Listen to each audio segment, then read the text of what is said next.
And now stay tuned for the program that has rated tops in popularity for a longer period of time than any other West Coast program in radio history. The Signal Oil program, The Whistler.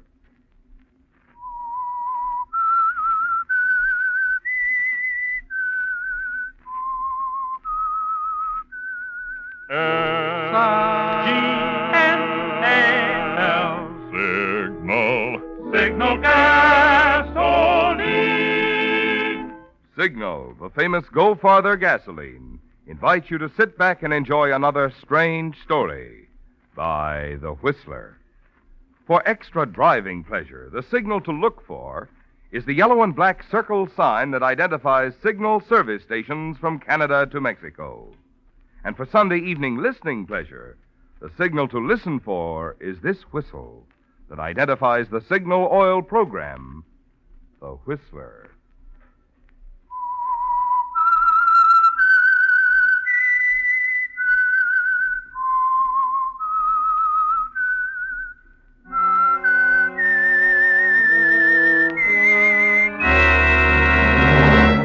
I am the Whistler, and I know many things, for I walk by night.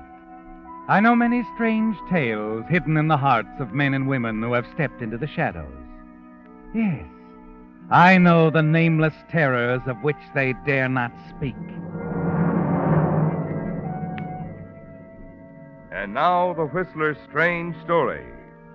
Frontman.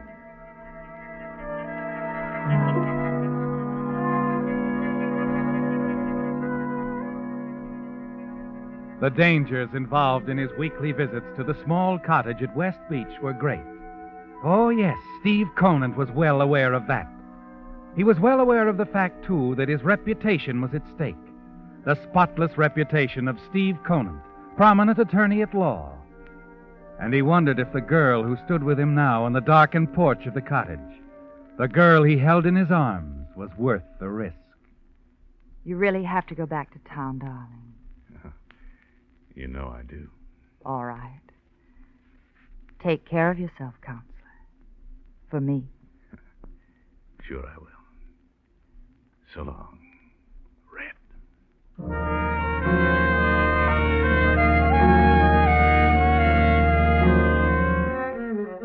Steve Conant hurried down the path to his car. He looked back once and waved to the girl on the porch, and then drove off into the night. An hour later, the lights of the city came into view as the highway crossed the Black Mountain Bridge. And then, as he reached the city limits, glancing into the rearview mirror, he saw the police car approaching. Then it was alongside, and he pulled over to the curb. What's the trouble, officer? I thought I recognized you, Mr. Conant. Oh? Well, There's why... been a request to find you and ask you to come down to headquarters, Mr. Conant. What's up? It's your brother. He's been picked up and held without bail. Johnny? What's the charge? Suspicion of murder? He wants to see you. What for? He knows I won't do anything. He says you're his alibi.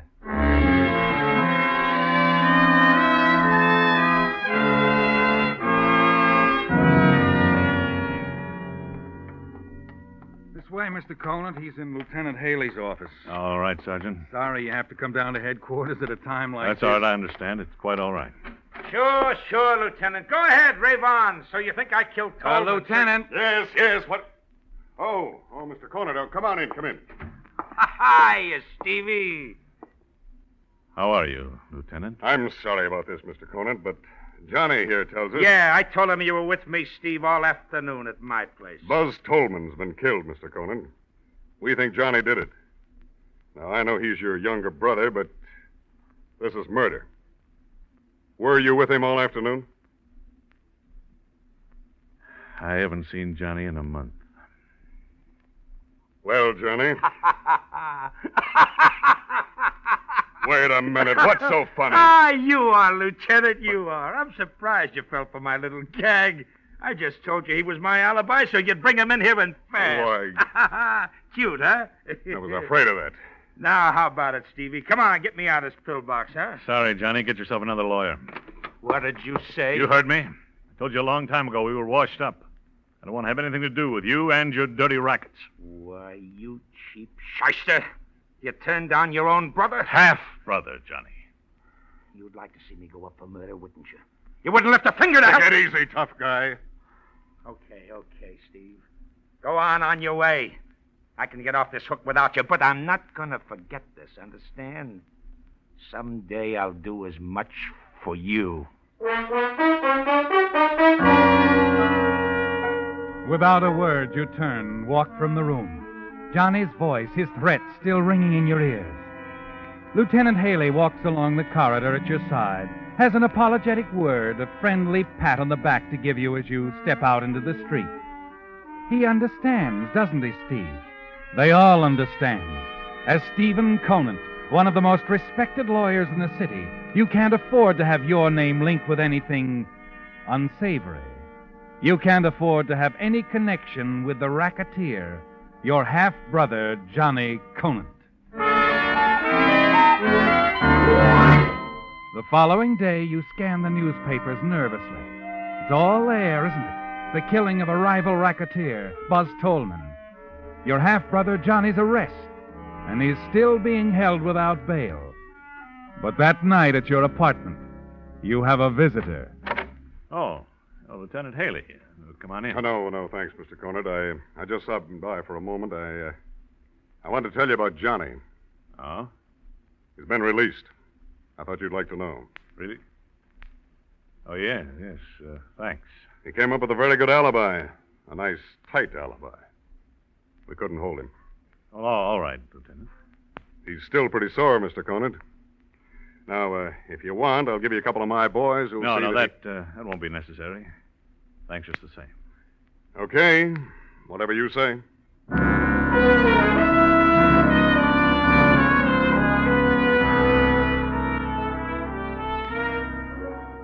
A quarter of an hour after the lieutenant is gone, you hurry downstairs to your car, drive across town to a small apartment building. You ring the bell under the nameplate Edna Watkins, then climb a flight of stairs to apartment 202. Oh. Hello, Steve. Hello, Edna. The boyfriend around? Sure. Come on in. Here's the rest of the family, honey. Hiya, Counselor. Johnny boy? Anyone follow you? No. Lieutenant offered to give me a couple of his boys. Protection. I turned it down. That was a great act we put on at headquarters, wasn't it, Steve? You should have seen it, baby. A cheap shyster, I called him. They'll never connect us now, Stevie. How could they? A big shot lawyer like Steve here, mixed up with a dirty racketeer. Hey, now watch that, baby. What a front for little Johnny's bigger and better business. And watch us grow, baby. Bookmaking, numbers, slot machines, punchboard, protection. With Tolman out of the way, little Johnny takes over. The whole lucrative business will be coming over our desks, Steve. Yeah, sure, Johnny. Only we gotta be careful. And speaking of being careful, you sort of got your signals crossed up yesterday afternoon, didn't you, Steve? What do you mean? You were supposed to be here in town. What were you doing up at West Beach? How'd you know I was at West Beach? Checking up on me? No. One of the boys saw you heading that way. I had business there. Well, okay. Only the next time let me know, huh? Well, I gotta run out for a while. Edna, how about a beer for Steve? Sure. Where are you going, Johnny? I gotta see Lou about the payoff of that Tolman alibi. I won't be long. Keep our boy entertained, will you, Edna? Okay, Johnny. Johnny. Yeah? I've been wanting to talk to you about Lou. Can you trust him? Sure. Up to a point. But look, I don't really trust anybody in this outfit. That is, outside of you and Edna. The three of us are the only ones any of us can count on. Well, I'll see you later. You hear that, Edna? He trusts us. Here's your beer, Counselor. Thanks. Red.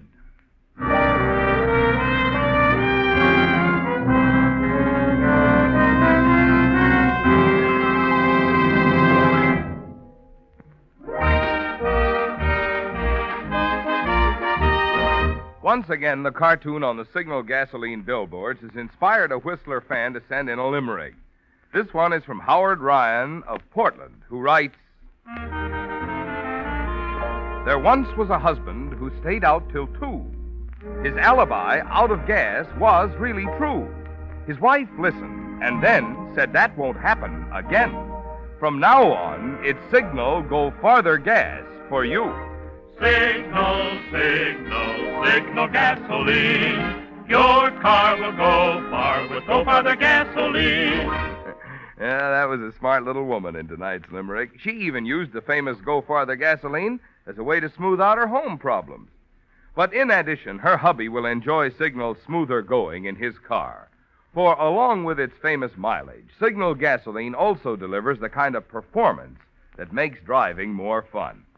Signal's flashing pickup and smooth power are the natural result of the more efficient performance that today's powerful Signal gasoline helps your engine deliver. So, for great going this summer, take a tip from the drivers up and down the coast who have switched to Signal. Try Signal gasoline in your car and go farther.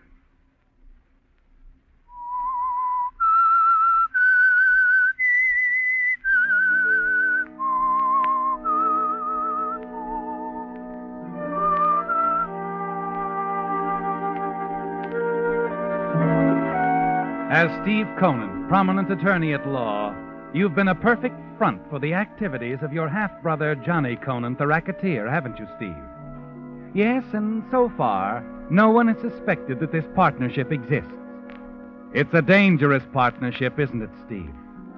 You shudder at the thought of what Johnny will do to you if he ever finds out about you and his sweetheart, Edna. You know how ruthless Johnny can be when something stands in his way.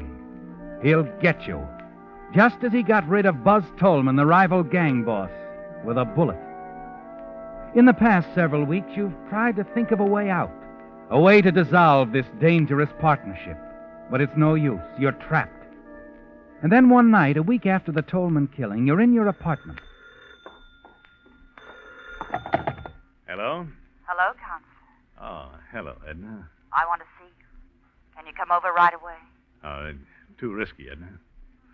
Never bothered you before, Don. Yeah, well, look, we can't take any chances. Johnny won't be around. Right now, he's hiding out in a little apartment over on 76th Street. Hiding out? What's happened? Suppose you come over, Counselor. I'll tell you all about it. Oh, and you better use the back stairs, just in case.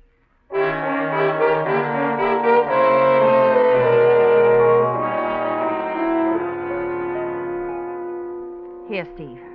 I'll show you why Johnny's hiding out. Take a look out that window. Yeah. Who's he? That little gent in the doorway across the street is one of Tolman's boys, waiting for me to lead him to Johnny's hideout. He'll have a tough time getting to Johnny with Sid and the rest of the boys around. Johnny's out there alone, Steve. Alone? Getting into the big time has made him a little jittery. He won't even trust his own boys anymore. We're the only ones who know where he is. Yeah, well, look, Johnny can't go on hiding forever. Yeah, he won't. He figures to let the Tolman boys simmer a while, cool off. Then he'll make them an offer. He's pretty sure they'll take it. Well, I'm sure they will, too. Some of those boys have short memories when the dough looks good. Steve. Yeah? I've been thinking. Suppose I made it easy for that trigger man out there to find Johnny. What are you driving at? I let him follow me out to Johnny's hideout. No, Edna, no. You want Johnny out of the way, don't you? Not like that. Why should you split halves with anybody when you can run the whole setup yourself? But we'll never have to be afraid of Johnny finding out about it. Use your head, Edna, so Johnny gets it. The next thing you know, cops are swarming all over that apartment on 76th. They'll find the book. The book? Yeah, the deals, the payoffs in Johnny's little black book. Names, addresses, everything's there. And I'm dead. I'll get it for you. Edna, that book is the only thing that links me with Johnny. The only proof. I said I'd get it for you. Well? I'll have to think about it. Okay. In the meantime, how about fixing a drink?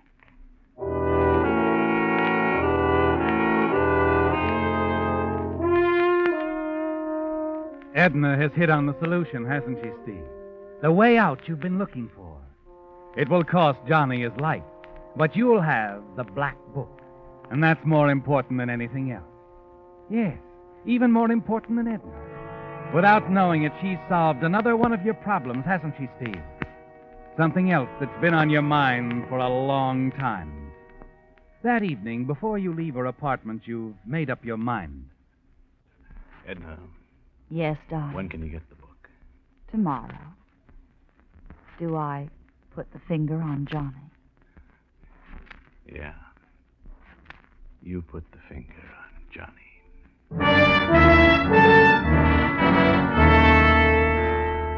You congratulate yourself as you leave the apartment, don't you, Steve? It's going to be so simple.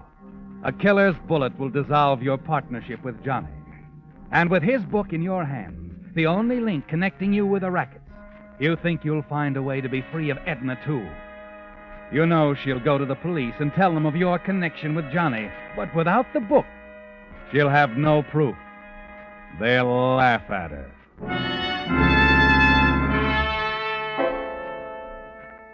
The following day, you wait anxiously for some word from Edna, but nothing comes. And then early that evening... Hello? Steve, I want to see you right away. Something wrong, Johnny? Suppose you get over here and we'll talk about it, huh? Oh, sure, but Johnny!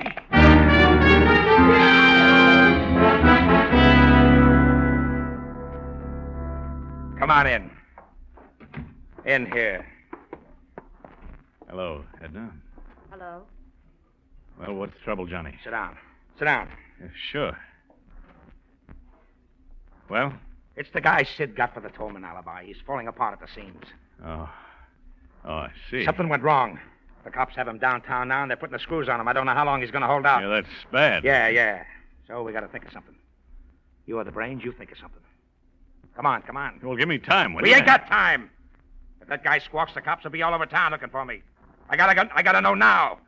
Do we stay here or do I run? Well? Johnny, the phone, you want me to... No, maybe I'll get it. It's probably Sid. Keep thinking, Steve. I'll be right back.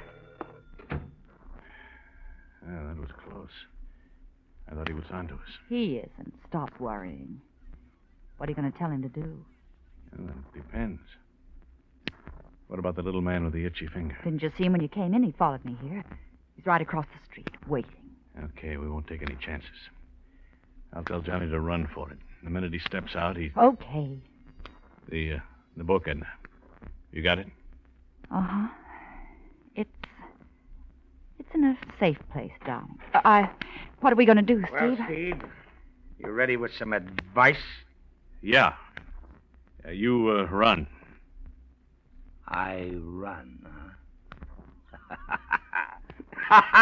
What's so funny? Relax, Steve, relax. That was Sid. He just got word the cops let my alibi go. The guy who alibied me didn't spill a word. That's good, Johnny. Good. Yeah, so we can all relax, huh? Little Johnny stays right here. Edna, get a bottle of beer for the counselor. No, skip it, Edna. I'll be running along. Well, you just got I here. got a big day tomorrow. I think I'll run along, too, Johnny. It's late. I'm sort of tired. Huh? Okay, everybody's scrambling, huh? Okay, I'll see you tomorrow, huh, baby? Sure, Johnny. And look, honey, be careful. Don't let anybody follow you. I'll be careful, Johnny.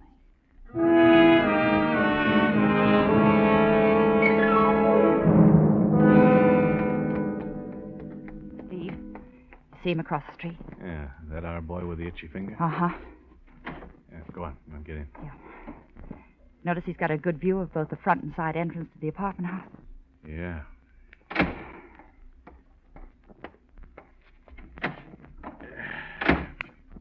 He's not going to do us any good, as long as Johnny stays inside. Edna, Yes, darling. about the book. It's in a safe place, Steve. Don't worry. I want it. You'll get it. Tonight? No. Well, what's the idea? The idea is, little Edna's been thinking it over. Maybe I'll hold on to it for a while. What for? A girl can't be too careful these days, darling. Suppose, once you've got your hands on that book, You walked out on me. Why, that's crazy. Is it? Kiss me, Steve. What? I said, kiss me. Nice. Very nice, but, well... But what? Well, it just doesn't seem the same. Not like it used to be, darling. A woman has a way of noticing those things. And lately, Steve, I've been noticing. Now, look, Edna, you're all wrong. Maybe I am. Maybe you can convince me. Let's wait and see, huh?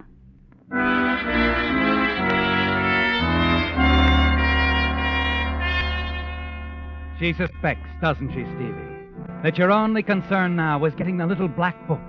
Once it's in your hands, you'll be free of any connection with Johnny and the racket, and you hope of Edna, too. You realize you're going to have to proceed cautiously. Do your best to convince her she's wrong.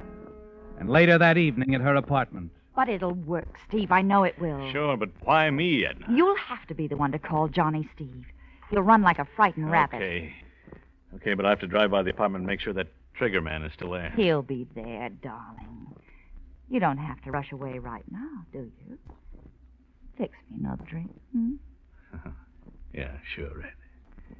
Anything you say.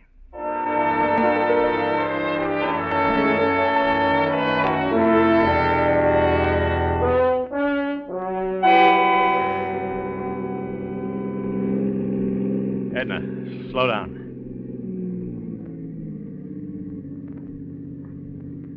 Well... Yeah, he's still there. Waiting for Johnny. Now all you have to do is phone. Where am I going to find one at this time in the morning? There's an all-night drugstore around the corner. Yeah, okay. I'll drive on out to West Beach tonight, Steve. You'll come down in the morning? Yeah, sure. Will that give you enough time to think it over? That I'm on the level with you? Still worrying about the little black book, huh? I'll think it over. Seriously. Well, there's your drugstore. Sure you can get back home okay? Yeah, I'll grab a cab up on the avenue. Night, Red. Night, darling. Oh, that's better. So much better.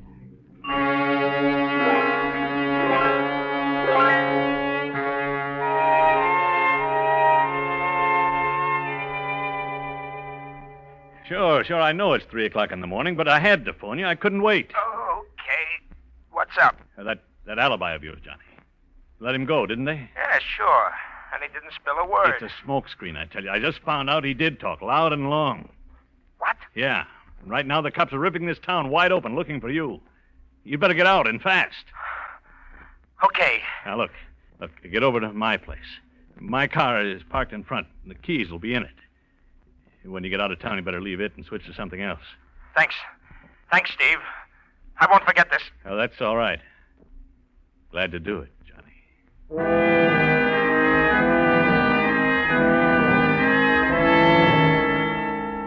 You leave the drugstore, hurry down the street toward Johnny's apartment house, and arrive just in time to see Johnny step out the front door and turn into the alley. Then a figure slips out of the shadows, crosses the street, and darts into the alley after Johnny.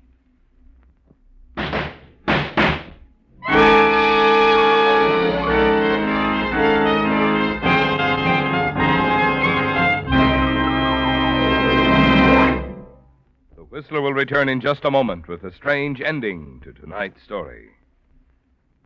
What I have to say now is especially for those of you who have smooth tires or tires on which the pattern in the tread is almost gone.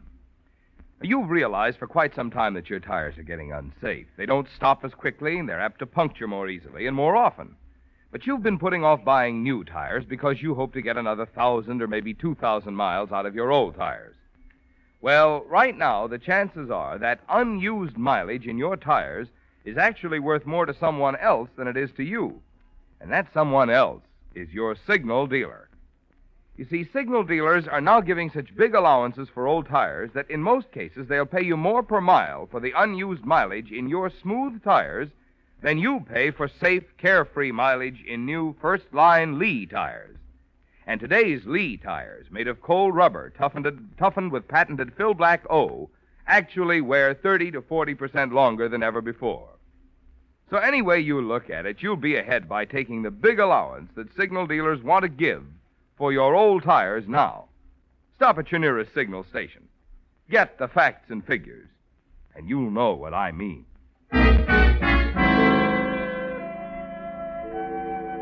It's done, isn't it, Steve? You're certain Johnny is dead, shot down in a dark alley by a rival gunman. Now there's only Edna to worry about, and the little black book containing the complete record of your activities as the front for Johnny's racket. It's the only link between you and Johnny and the rackets, isn't it? And once it's destroyed, you'll be free. And getting the black book from Edna isn't going to be a difficult task. You're thinking about that as you return to your apartment. Fix yourself a drink, and then... Hello, Stevie. Johnny. Let me in. Let me in. Johnny, what happened? He messed me up pretty hard. One of Tolman's torpedoes waiting for me in the alley. But I got him, too. Let me sit down. Yeah, sure. Sure, but I... Thanks. Thanks for the offer. The car. But I ain't gonna make it. I had to tip you we've been double-crossed. You double-crossed? She did it, Steve. Edna. She tipped that trigger man. And the black book, it's gone. She must have taken it. She's gonna take over with some other guy. And use you. Yeah, no, you're wrong, Johnny. Edna wouldn't... Look, I know. She's been meeting some guy out at West Beach. Sid found out. She's probably on her way to him now. Hey, wait a minute. Johnny, put that gun down. I never thought of it before. You've been going to West Beach a lot. Are you crazy? I've always been on the level with you. Sure. Oh, sure, I must be nuts to think you'd cross me. You're a good guy. Find out who that is. Yeah. Who's there? It's me, darling. Edna. I've changed my mind about keeping the black book. Edna, no! Edna. The book's yours. You win, Steve. I have it with me now. The book. That sort of clears up everything, doesn't it, pal? No. Johnny, wait! All nice and clear.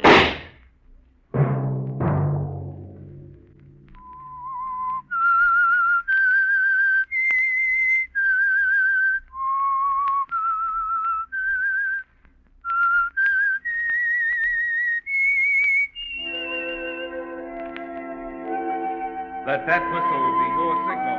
The Signal Oil program, The Whistler, each Sunday night at the same time. Brought to you by the Signal Oil Company, marketers of Signal gasoline and motor oil and fine quality automotive accessories. Signal has asked me to remind you, to get the most driving pleasure, drive at sensible speeds, be courteous, and obey traffic regulations. It may save a life, possibly your own. Featured in tonight's story were Willard Waterman, Francis Robinson, and Wally Mayer. The Whistler was produced and directed by George W. Allen, with story by Gil Thomas, music by Wilbur Hatch, and was transmitted to our troops overseas by the Armed Forces Radio Service. The Whistler is entirely fictional, and all characters portrayed on The Whistler are also fictional. Any similarity of names or resemblance to persons living or dead is purely coincidental. Remember, at this same time next Sunday, another strange tale by The Whistler.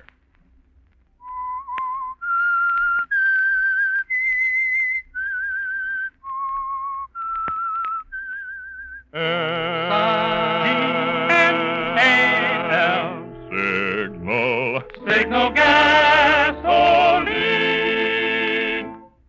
Marvin Miller speaking. This is CBS, the Columbia Broadcasting System.